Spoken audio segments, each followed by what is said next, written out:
Bonjour à tous et bienvenue sur la chaîne de Samari et compagnie, le premier institut de formation économique et financière des 18-30 ans. Merci de votre fidélité. Abonnez-vous tout de suite en cliquant sous la vidéo. Mettez les pouces en l'air qui vont bien. Cela nous aide, bien évidemment, comme vous le savez, à nous faire connaître. Alors aujourd'hui, on va vous présenter une nouvelle émission. Bien sûr, nous continuons et continuerons de faire nos foires aux questions en économie et en finances personnelles en lien avec nos mensuels Finocétique. Et avec bientôt un second mensuel qui s'appellera Signal éthique et qui, lui, sera davantage axé sur l'intelligence stratégique grâce à des outils d'intelligence artificielle dans lesquels nous sommes en train d'investir, parce que finalement, l'intelligence artificielle, il y a évidemment le pire et le meilleur, ça peut se retourner contre l'homme, mais ça peut aussi se mettre au service de l'homme, et en particulier au service de la jeunesse, qui est notre cible. Bien sûr, nous continuerons aussi de faire des petits clips thématiques sur des notions d'économie, sur des notions de finance. Et puis donc, aujourd'hui, on inaugure une nouvelle série d'émissions, des interviews, avec un large panel de personnes. La plupart seront des économistes, des politistes, des sociologues. Aujourd'hui, je vous réserve une petite surprise, puisqu'on va parler écologie, on va parler environnement, mais on va aussi parler sciences naturelles, préhistoire, puisque j'ai l'honneur de recevoir Baudouin Bierry. Bonjour Baudouin Bierry, qui a eu la gentillesse de m'adresser son dernier livre en avril dernier.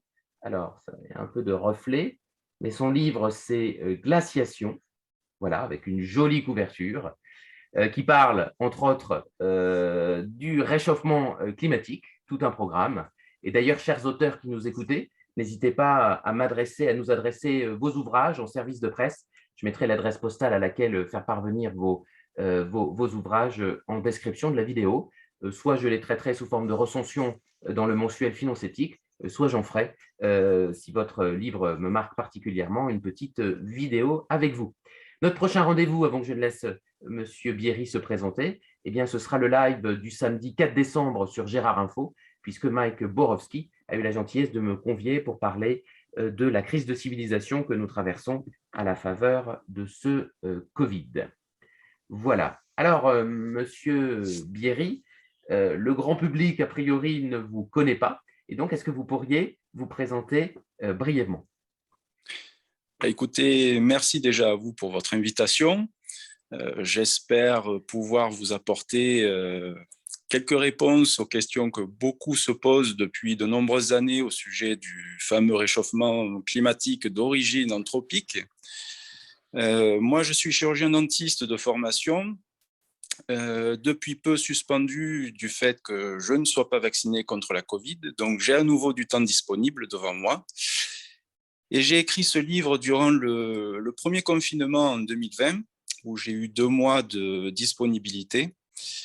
Et j'ai voulu écrire avant tout pour mes enfants, pour ma compagne et pour mes amis, pour leur expliquer mon point de vue sur ce sujet qui, a priori, serait vraiment une bombe à retardement selon les climatologues. Effectivement, on voit Voilà, beaucoup de titres dans la presse mainstream autour de ce tout à réchauffement fait, climatique. C'est la catastrophe, les rapports du GIEC d'année en année, c'est plus 1 degré, 2 degrés, 10 degrés, et tout à on fait. s'en sortira jamais. Donc finalement, quelle est votre thèse en quelques mots dans ce livre Glaciation?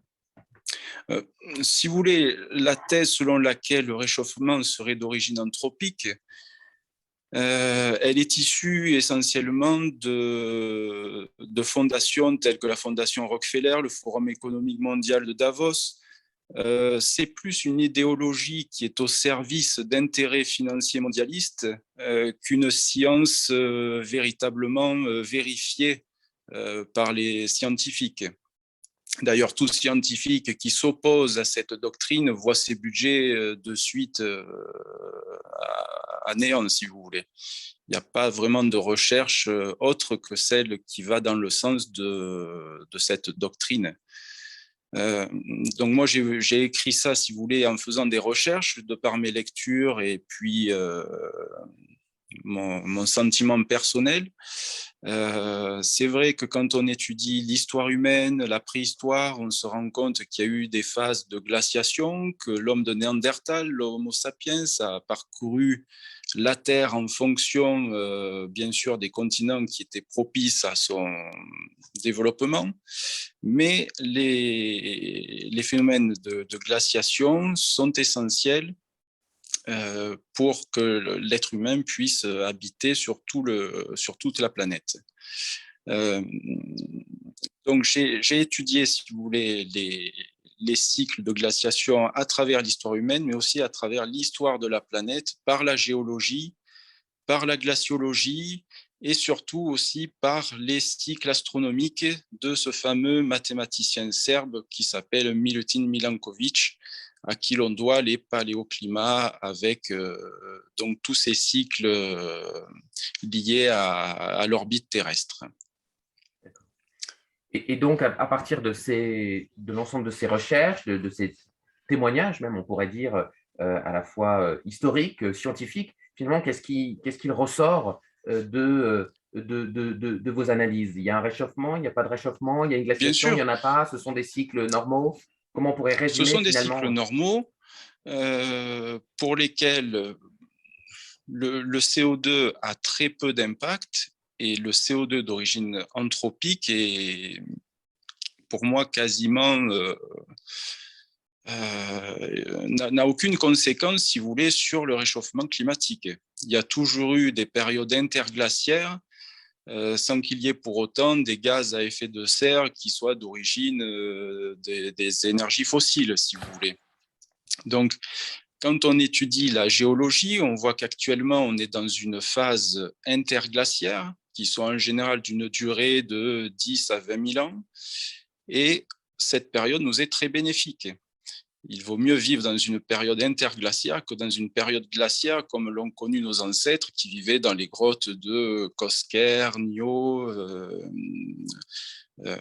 toutes celles qui sont dans le Périgord, où là, croyez-moi, il faisait pas bon vivre à cette époque-ci.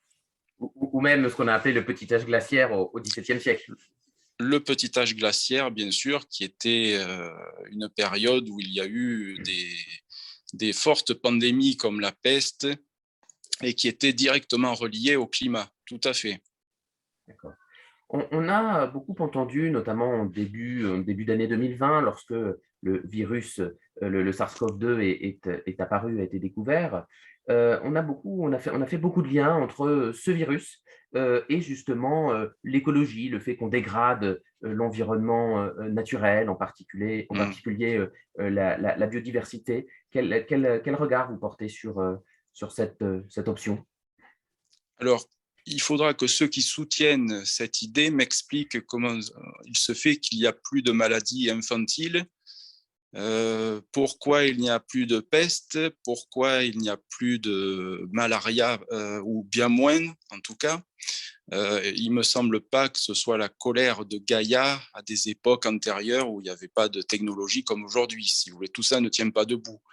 Les virus tels que les virus de la grippe ou les coronavirus émergent au contraire des zones où il y a beaucoup de biodiversité. Et il n'y a aucune vengeance quelconque de la part de la nature vis-à-vis de notre mode de vie. Ça, c'est une interprétation comme celle de M. Peter Daszak, qui fait partie de l'Union internationale de la conservation de la nature, qui était lui-même employé à l'OMS pour aller vérifier au laboratoire de Yuan. Mais tout ça est folklorique. D'ailleurs, vous venez de parler en effet de Gaïa.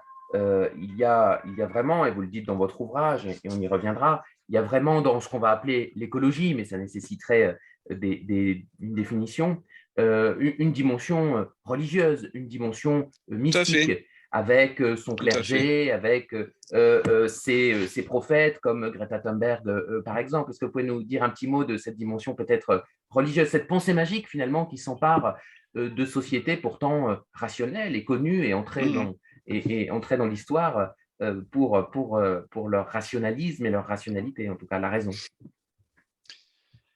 Il y a plusieurs choses, si vous voulez. Déjà, l'effondrement du communisme au XXe siècle a laissé beaucoup de gens, si vous voulez, sans idéologie. Tout ça a été, si vous voulez, repris petit à petit avec le mouvement hippie des années 60-70, avec l'anticapitalisme, la guerre au Vietnam, vous avez eu aussi la pensée eugénique de beaucoup de milliardaires américains comme les Rockefeller, John qui ont Ford aussi. financé… Pardon? Ou John Ford aussi. Oui, aussi, bien sûr, qui ont financé des organismes philanthropiques, mais à visée eugéniste, si vous voulez. Même durant la Seconde Guerre mondiale, il y a eu, si vous voulez, des financements de la part de Rockefeller pour des instituts eugénistes. Julian Huxley, qui a créé l'UNESCO, qui a créé le WWF, était lui-même président de la Société eugéniste britannique de 1959 à 1962. Donc vous avez, à partir de là, si vous voulez, une idéologie dite malthusienne qui vient de l'économiste Thomas Malthus, qui estimait que les ressources n'étaient pas suffisantes par rapport à la croissance démographique. Or, tout ça s'avère absolument faux. Que ce soit les livres de Paul Ehrlich avec la bombe P ou d'autres ouvrages de Jacques Ellul, par exemple, tous ces prophètes de malheur se sont trompés.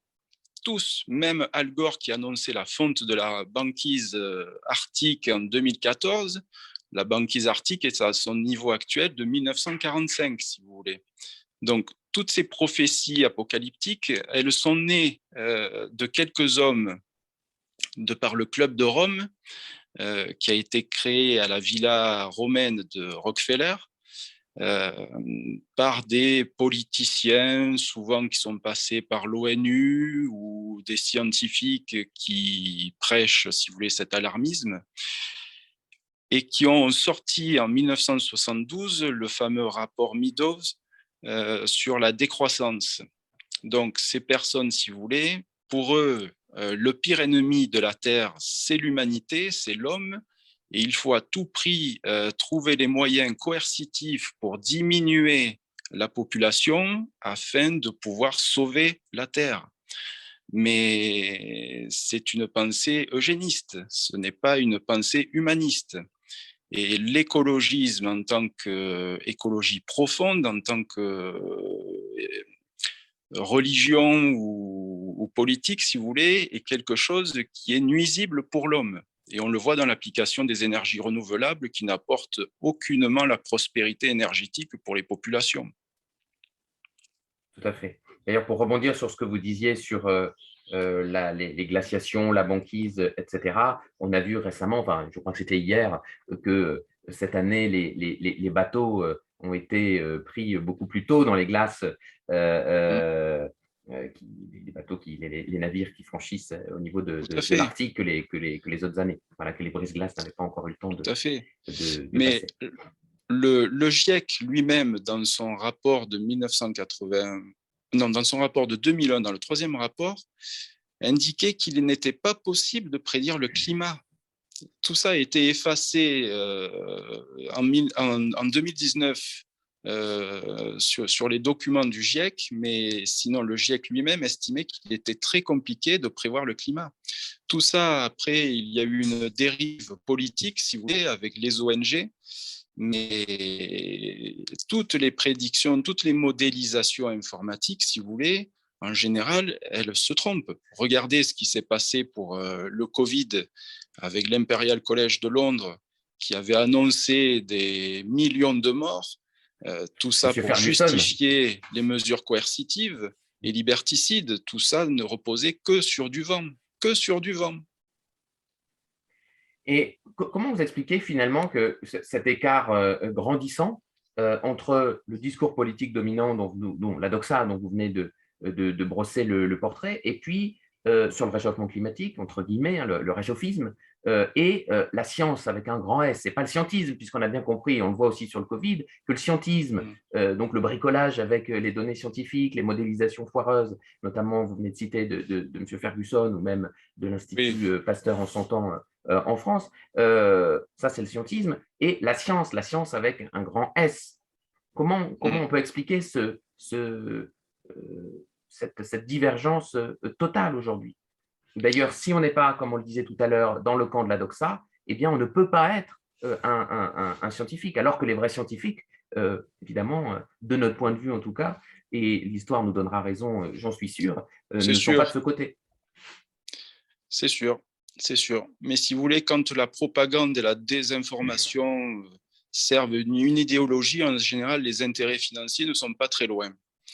Donc, quand on regarde, si vous voulez, la mise en place de la taxe carbone de façon à justifier le coût élevé des énergies renouvelables,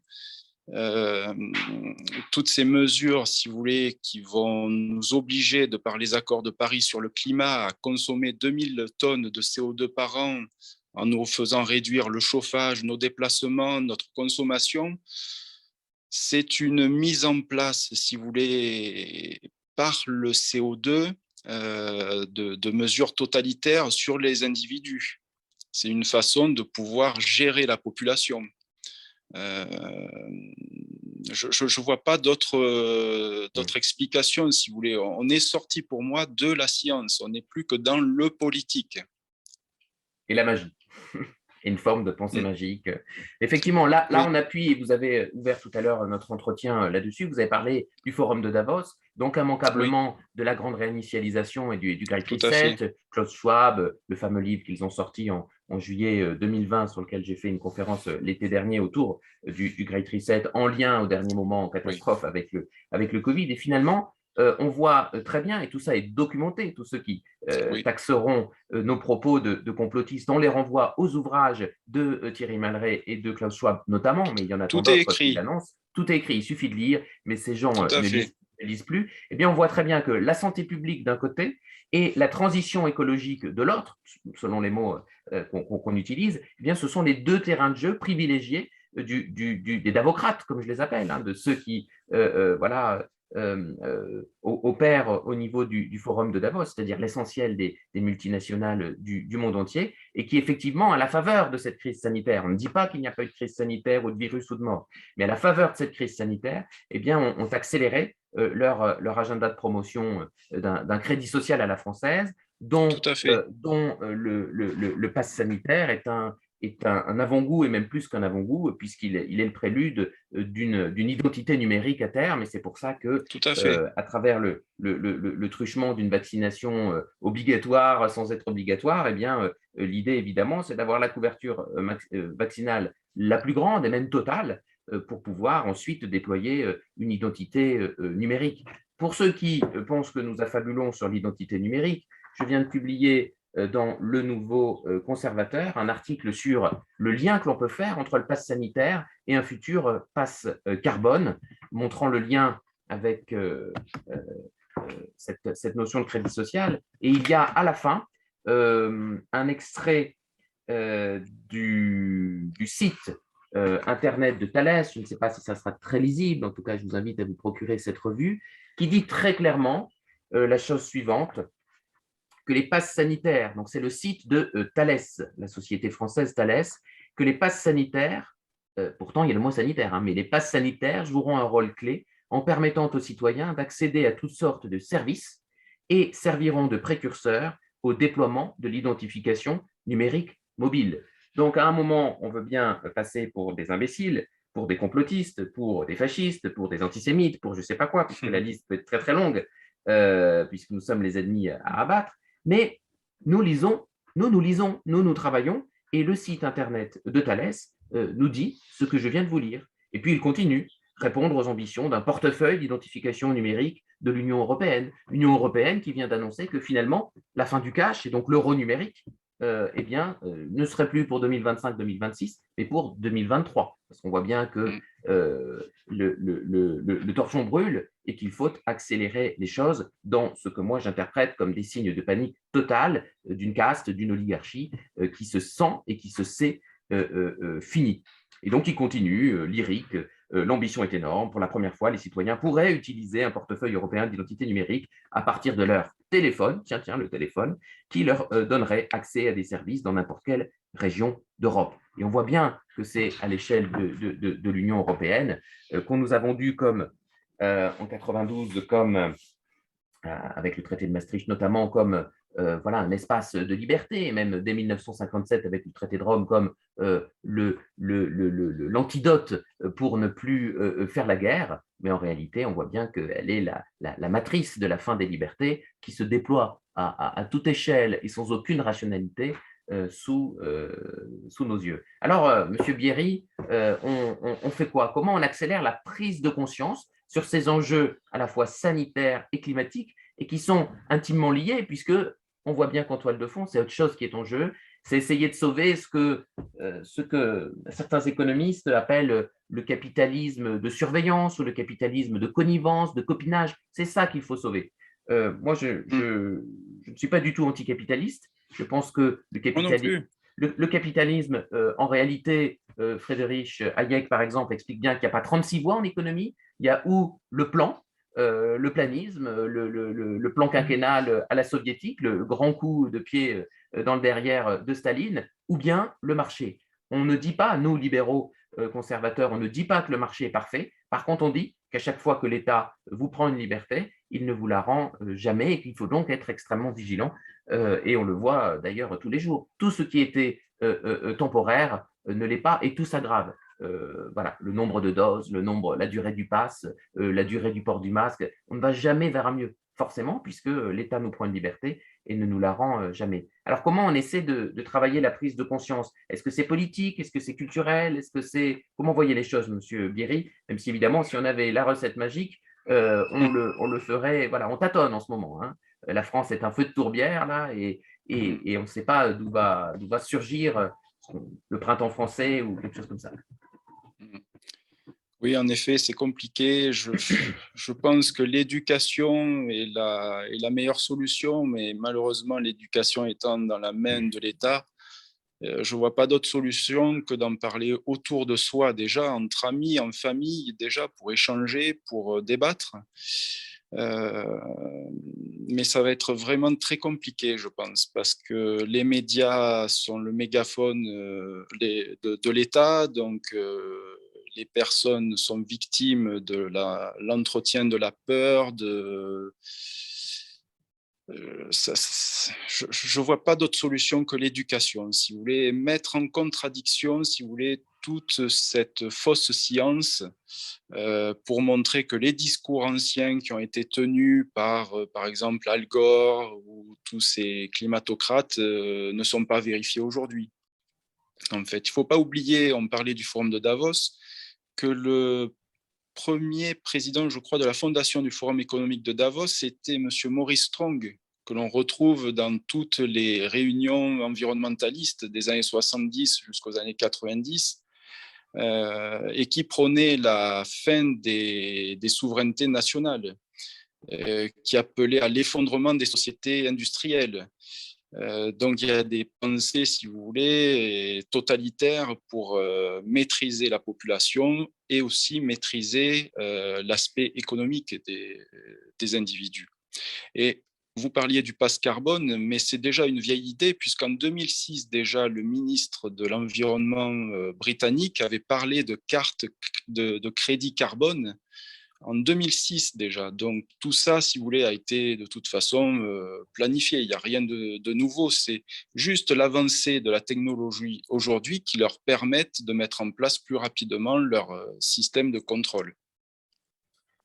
Tout à fait. D'ailleurs, le forum de Davos ne s'en cache pas. Un des ennemis à abattre, alors il y a l'automobilisme, il y en a tout un tas, mais ça, c'est la poussière. C'est évidemment c'est l'État-nation. L'État-nation, évidemment, est à faire tomber. Et Abattre. d'ailleurs, l'UE n'est que, dans son projet, dans sa version fédéraliste, eh bien, n'est que la dilution de toutes ces nations, dont on voit bien que cette dilution ne peut pas fonctionner. On va plutôt, me semble-t-il, vers un éclatement inéluctable de cette UE. L'impossible, c'est-à-dire le Brexit, s'est produit. Le torchon brûle entre Bruxelles et la Pologne aujourd'hui. La Hongrie n'est pas loin. L'Italie, tant qu'elle est effectivement sous la coupe de M. Draghi, l'ancien banquier central et ancien de Goldman Sachs, eh bien, Oui. ne bougera pas, mais rien ne dit qu'il y a des élections prévues, je crois, en 2023 en Italie, chez nous en 2022. Bon, Donc, il y a un certain nombre de lignes qui peuvent bouger au plan politique, même si la dimension électorale, c'est vraiment le petit bout de la lorgnette, parce qu'on parlait des médias, qu'évidemment, c'est celui qu'on voit le plus à la télévision qui, bien souvent, en tout cas pour la Ve République en France, gagne les élections. Vous dites, je voulais revenir sur une phrase, je crois que c'est page 93, vous dites la bataille du climat, on en a déjà un peu parlé, mais elle ne manquera pas d'interpeller vos lecteurs, sert de prétexte à beaucoup de monde. Voilà.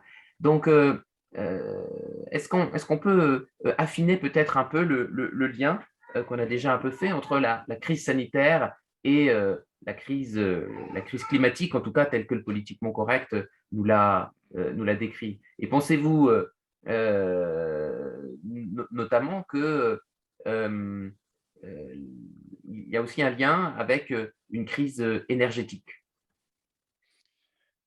Alors, concernant la crise énergétique, moi, je n'y crois pas du tout. À la crise énergétique, on n'a jamais trouvé autant d'énergie fossile sur Terre depuis que les technologies sont à notre service. Rappelez-vous justement le rapport Midos du Club de Rome qui annonçait la fin de la pénurie des énergies fossiles en 2010. Et aujourd'hui, on a des ressources qui sont énormes. En 1960, pour vous donner une idée, on estimait les réserves de pétrole à 300 milliards de barils. En 1980, on les estimait à 700 milliards de barils. En 2018, on les a estimés à 1730 milliards de barils. On a pour 200 ans de gaz naturel devant nous. On a la fusion nucléaire qui est en train d'être expérimentée. Il y a beaucoup de recherches là-dessus.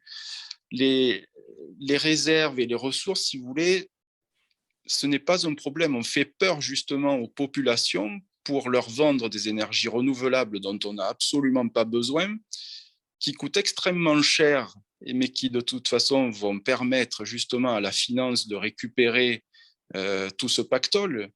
Et justement, s'il y a toute cette thèse du réchauffement climatique, c'est pour justifier cette nouvelle mise en place de l'économie dite verte, qui n'a rien de verte parce que tout ça est très polluant et très énergivore, mais c'est pour pallier la faillite du système anglo-américain de Wall Street et de la City. Les taux d'intérêt sont négatifs, il faut absolument sauver le système, donc ils vont créer, si vous voulez, une nouvelle économie dans laquelle le prince Charles a dit qu'ils allaient investir d'ici 2030, je crois, à peu près 94 000 milliards de dollars, ce qui est colossal. Et tout ça avec un bruit de botte, puisqu'il nous dit qu'il faudra une sorte de plan Marshall avec des campagnes militaires. Donc c'est quand même assez stupéfiant d'entendre de tels propos. Et c'est vrai que cette crise du Covid met en place, si vous voulez, ces mesures coercitives de façon à pouvoir mieux contrôler la population. Et comme l'avait écrit Klaus Schwab dans son livre La quatrième révolution industrielle, il était noté déjà qu'en 2025, on puisse au départ librement demander à avoir une puce qui serait intradermique et qui remplacerait votre portable. Tout ça, bien sûr, au nom de votre sécurité. Là aussi, pour ceux qui nous taxeraient de complotistes sur cet aspect, M. Bill Gates a précisément évoqué cette perspective. Il a même dit où, il y a même eu des études pour savoir, pour connaître l'endroit du corps où ça serait le moins dérangeant pour l'esclave, hein, appelons un chat, qui accepterait cela. Et donc, il nous a dit, c'est entre le pouce et l'index, parce qu'ici, voilà, on a un peu de cartilage. Enfin, voilà, et donc, finalement, ici, ça ne gênerait pas et on peut consommer avec ça, on peut payer, on peut faire tout ça. Tout à fait. Que de réjouissantes perspectives. Exactement, avec l'intelligence artificielle qui permettrait de gérer tout ça. Bien sûr. Donc là, effectivement, on touche à ce qu'on appelle, même s'il y a aussi des courants, et n'allons pas penser non plus que dans la caste et dans l'oligarchie, il n'y a pas des luttes intestines extrêmement fortes. Oui, mais c'est le transhumanisme, c'est l'Université de la Singularité en Californie, c'est le transhumanisme dont, qui précisément, et on le voit dans la gestion de la crise Covid, qui précisément eh bien, veut mettre un terme à l'humanité, au sens pas forcément des programmes de dépopulation, quoique, mais l'humanité dans ce qui fait de nous des êtres humains. Le masque facial est une déshumanisation, par exemple. Très bien. Alors, notre cible chez Samari et compagnie, et puis il y a beaucoup de médias aussi citoyens qui gèrent, donc il y a quand même évidemment des motifs d'espérance. Notre cible, ce sont les 18-30 ans, donc c'est la jeunesse, c'est la France et le monde de demain. Quel conseil donneriez-vous à cette jeunesse en matière d'écologie, en matière d'énergie et plus généralement en matière d'éducation?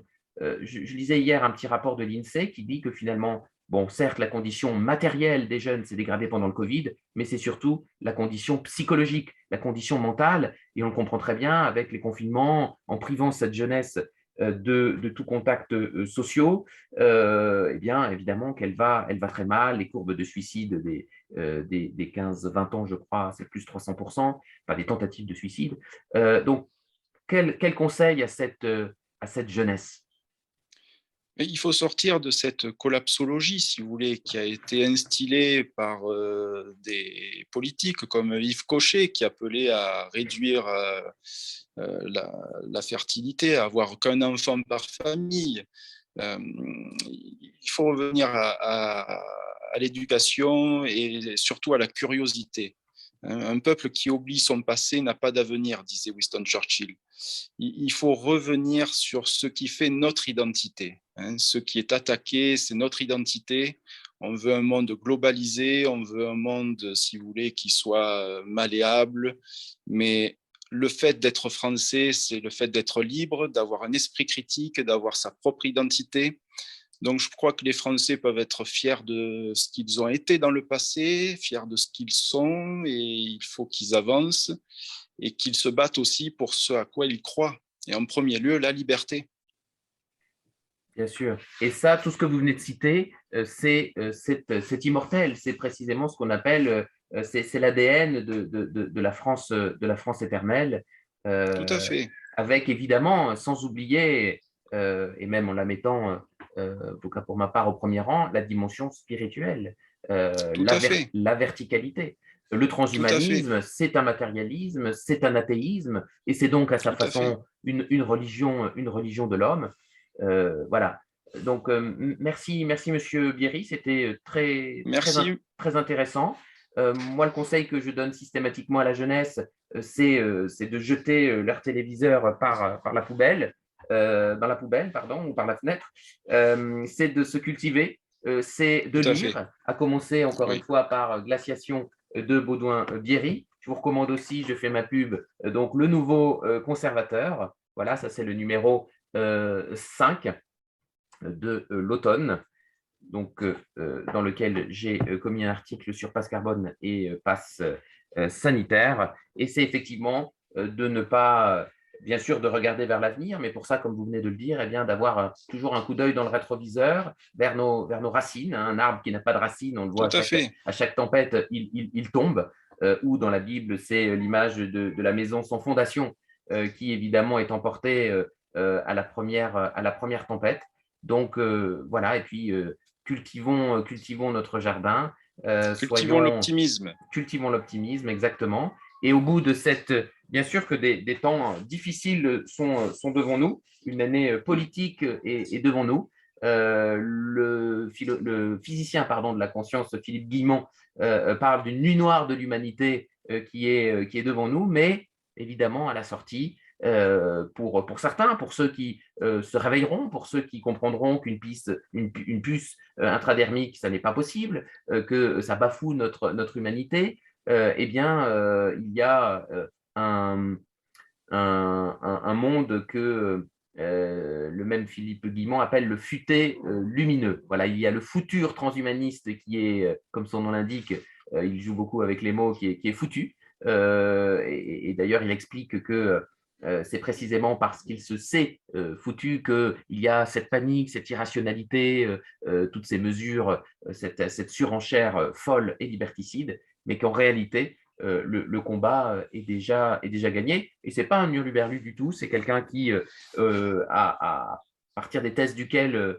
Roger Penrose en physique a eu le prix Nobel en 2020, et donc la physique de la conscience, c'est quelque chose qui est vraiment extrêmement intéressant pour lire et décrypter les crises que nous vivons actuellement. Très bien. Et Tout à j'essaierai fait. d'évoquer aussi ces sujets, notamment la crise de civilisation, samedi prochain sur Gérard Info, chez Mike Borowski. Eh bien, Monsieur Bierry, merci beaucoup. Merci Encore une Florent de fois. m'avoir invité. Merci, à bientôt, avec plaisir. Et à très bientôt.